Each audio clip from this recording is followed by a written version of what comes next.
이번 시간에 이야기할 거는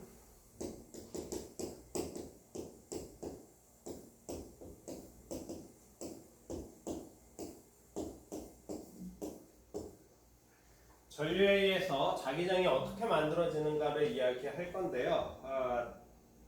자세한 얘기는 안 할 겁니다. 자세한 얘기는 안 하고 그냥 전류에 의해서 자기장이 만들어진다 정도랑 이제 전류를 감싸는 형태로 만들어질 것이다 이런 얘기를 할 건데 원래 전류에 의해서 자기장이 어떻게 만들어지는지를 설명하려면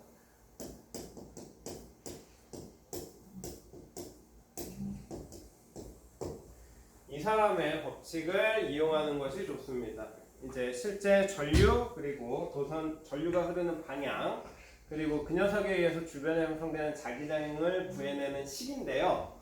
더럽게 어렵습니다. 더럽게 어려워서 이 비오사바르의 법칙은 거의 적용을 하기가 힘든데요. 이 비오사바르의 법칙이 엄청 어려운데 이 수학적 어려움으로부터 구원을 해준 사람이 바로 앙페르입니다. 앙페르. 이 앙페르라는 사람은 수학적인 재능이 매우 뛰어났었고요. 그래서 비오사바르의 법칙 자체는 매우 어렵지만 대칭성이라는 것을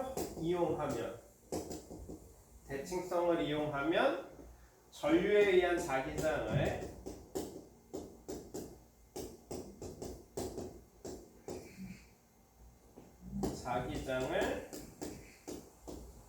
쉽게 설명할 수 있다라고 이야기를 한 겁니다. 그래서 앙페르가 제시한 법칙은요. 어떤 면이 있을 겁니다. 어떤 면이 있으면 이 면을 감싸고 흐르는 경계가 있을 거예요. 경계. 그러면 이 경계면에 자기장들이 있다라고 했을 때 이 경계면에서 각각의 이런 자기장들이 있다라고 했을 때 이 경계면에 대한 자기장, 경계선에 대한 자기장을 쭉 생각해 볼 수 있을 거예요. 그래서 이 경계면에 대해서 요렇게 돌면 이 경계의 길이 이 녀석을 여기서부터 이렇게 돌리면 경계의 길이 L 이런 것들이 나타날 건데요. 그래서 이 경계면을 따라서 자기장을 전부 다 적분을 한다면 그 결과 이 경계면을 관통해 지나는 전류가 있을 겁니다. 무슨 얘기냐 하면 만약 도선이 이렇게 존재한다라고 하면 도선을 따라서 이렇게 전류가 흐르겠죠. 그렇죠? 혹은 도선이 이렇게 두 개 있다면 두 개의 전류에 대한 이야기를 할 수 있을 겁니다. 그렇게 되면 이 경계면에 지나는 어떤 전류를 얘기할 수 있고 이 값은 뮤제로라고 하는 진공의 투자율의 진공의 성질을 나타내주는 특성입니다. 그리고 안쪽에 흐르는 전류의 값으로 표현할 수 있다라고 이야기를 한 거예요. 이렇게 이야기를 한 거고 이 식을 사용할 때 있어서 무엇보다 중요한 건 대칭성이라고 얘기했습니다. 대칭성. 그래서 대칭성과 관련이 있는 형태만 우리가 다룰 건데요. 대칭성이 있는 녀석 몇 개 없습니다. 첫 번째, 가장 대표적인 게 직선이 되겠죠. 직선. 선이 있다라고 하면 이 선을 수직으로 지나는 어떤 이런 원형 면적을 생각할 수 있을 거고요. 여기에서의 대칭성에 의해서 여기를 지나는 자기장들은 어디서나 동일해지겠죠. 이렇게. 자, 그러면 이 원형 선에 대해서 자기장이 일정하기 때문에 그냥 자기장이 수식 밖으로 튀어나올 거고요. 그러면 요거는 선을 따라서 길이를 추적하는 거기 때문에 원의 둘레는 굉장히 간단하게 구할 수 있죠. 원의 둘레 2파이 R이 될 겁니다. 그렇게 되면 직선 전류에 의해서 만들어지는 자기장이라고 하는 것은 2파이분의 뮤제로 그리고 R분의 I 내부에 흐르는 전류에 의해서 결정된다라고 쓸 수 있을 거고요. 우리는 이런 수학적인 과정, 사실 수학적인 과정은 그냥 도구인 겁니다. 도구는 최종적인 결론을 만들어내기 위해서 어떤 대상을 만들어내기 위해서 필요한 거지 목적이 아니잖아요. 그래서 수학적인 것들은 싹 지워버려도 되고 그래서 어떤 자기장이 만들어지는지만 이야기할 수 있으면 되는 겁니다. 무슨 얘기냐면 이 식은 직선으로부터 떨어진 거리가 멀어지면 멀어질수록 자기장은 감소한다. 그리고 가운데 흐르는 전류가 세지면 세질수록 전류의 크기가 커지면 커질수록 자기장이 커진다라는 것을 나타내주는 것입니다. 자, 이런 대칭성을 이용하면 전류에 의한 자기장을 전부 다 표현할 수 있는데요. 요 과정은 제외하고 실제적으로 결과들만 좀 살펴보겠습니다. 결과들. 대칭성 있는 거 몇 개 안 된다라고 했는데요. 두 번째 대칭성이 있는 도선은 이런 원으로 이루어진 도선입니다. 원형의 고리에 전류가 흐른다라고 했을 때인데요. 원형 고리에 전류가 흐른다라고 했을 때 이 원에서 대칭성을 갖는 지점은 딱 한 군데 존재합니다. 딱 한 군데. 바로 중심이죠. 원의 중심. 그래서 원형 도선이 나오면 우리는 중심에서의 자기장만 이야기할 수 있습니다. 중심에서의 자기장. 중심에서의 자기장의 크기는 B는 2분의 뮤제로 R분의 I 이렇게 쓸 거예요. 그래서 반지름을 R이라고 했을 때 이렇게 나타낼 수 있다라는 겁니다. 그리고 또 하나의 대칭성을 지닌 녀석이 있는데요. 원형 고리를 이렇게 쭉 쌓을 수 있겠죠. 그렇게 되면 이런 코일 형태가 나타날 겁니다. 그래서 이런 형태는 우리 코일이라고 부르지 않고요. 코일이라고 불러도 되는데 솔레노이드라고 부르고 있습니다. 솔레노이드. 원에서는 중심에서만 대칭을 이루는데 솔레노이드에서는 이 내부 공간 전체에서 대칭성을 찾아낼 수 있어요. 무슨 얘기냐면 이런 식으로 해서 중심뿐만 아니라 이런 지점에 대한 대칭성도 발견해낼 수 있다라고 생각하시면 될 겁니다. 그래서 이 솔레노이드에서 역시 자기장 이야기할 건데요. 외부 자기장이 아닙니다. 솔레노이드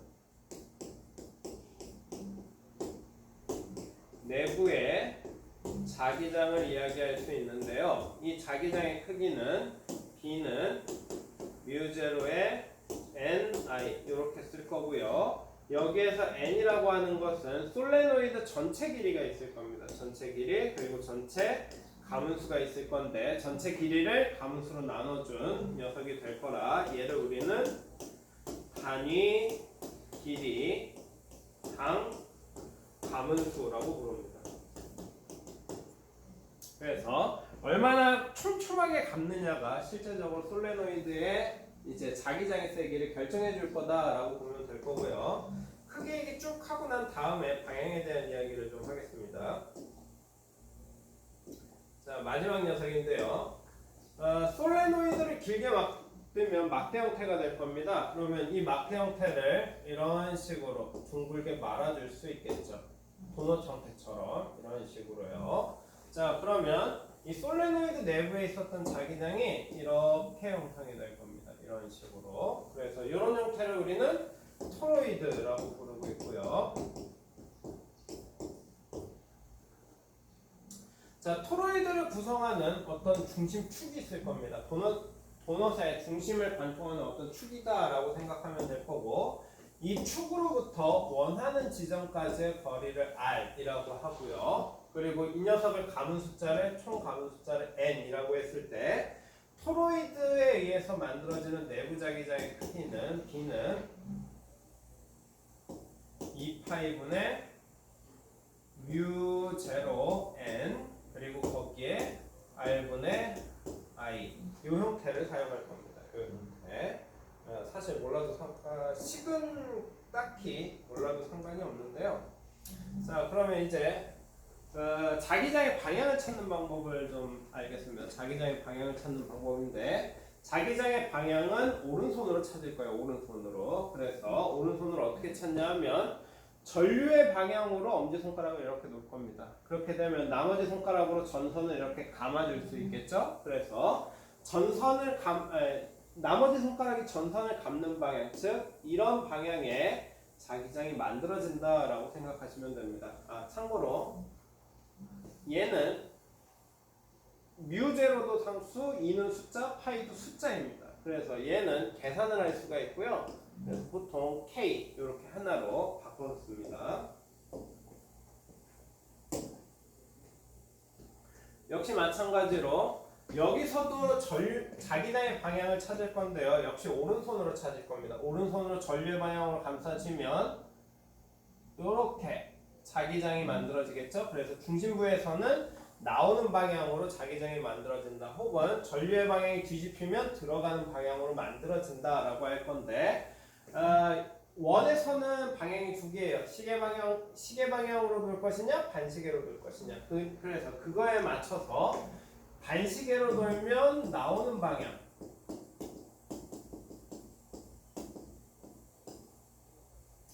이럴 때, 그리고 만약 전류가 시계 방향으로 돈다면 전류가 이렇게 시계 방향으로 돈다면 들어가는 방향